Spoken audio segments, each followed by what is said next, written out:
This is a M45 CQBP made by Umarex. This is a blowback 1911 variant that I got for 75 bucks, and spare mags for this gun are around $10. The Airgun M45 does not have the same cosmetic features as the real M45, but both guns share the features such as a rail in front of the trigger guard, ambidextrous slide safeties, and a large beaver tail on the grip. The Airgun version weighs 30 ounces with CO2 inside, which is about 18 ounces lighter than the actual M45. This gun definitely has a lot of cool features and a great two-tone look, but is it better than a STI Duty one? I'll get to that later on in the video. For all the specifications I talk about in this review, see this video's description to see a Google sheet of all this gun specs and all other gun specs I reviewed as part of Gabby's Airguns. You'll see guns from Season 1 and Season 2. Before I continue with the rest of the review, subscribe to my channel and ring that bell to see next week's review of a Crosman Mark 45, which looks very similar to a SIG P320/M18.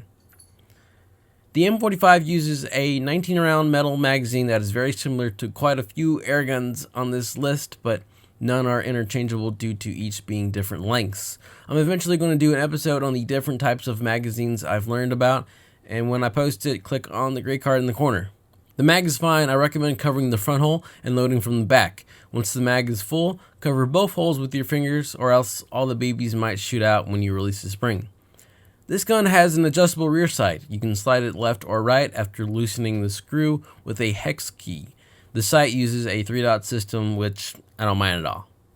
Like I said earlier, this gun has a rail on the frame, ambidextrous slide safety, and a large beaver tail on the grip.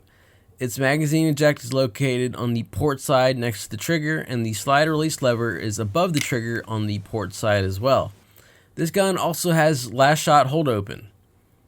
The recoil on this gun is low to moderate compared to the STI Duty 1. It is substantially weaker. In my rounds per CO2 cartridge test, I was able to get 152 shots, or about 8 magazines worth. On the penetration test, the gun was able to get through 51 sheets of 20-pound paper at 12 feet. I recommend looking at this number in comparison to other airguns, so check out the Google sheet in the description. 51 is the highest for all the blowback guns I've ever tested on Gabby's Airguns. For the grouping test, I shot at 12 targets at 12 feet, making 3 shots per target. I measured the distance between the two farthest shots, and then took the average of all 12 targets. I was able to get an average grouping of 0.93 inches, which is the highest for all the blowbacks I've tested, except for the Umarex Steel Force. This gun shoots great, but it has a very weird trigger. I measured the trigger pull in this gun, and it was around 5 pounds 2 ounces. The trigger does not feel like a 5-pound trigger, however. If you pull the trigger fast, it's very sharp and short.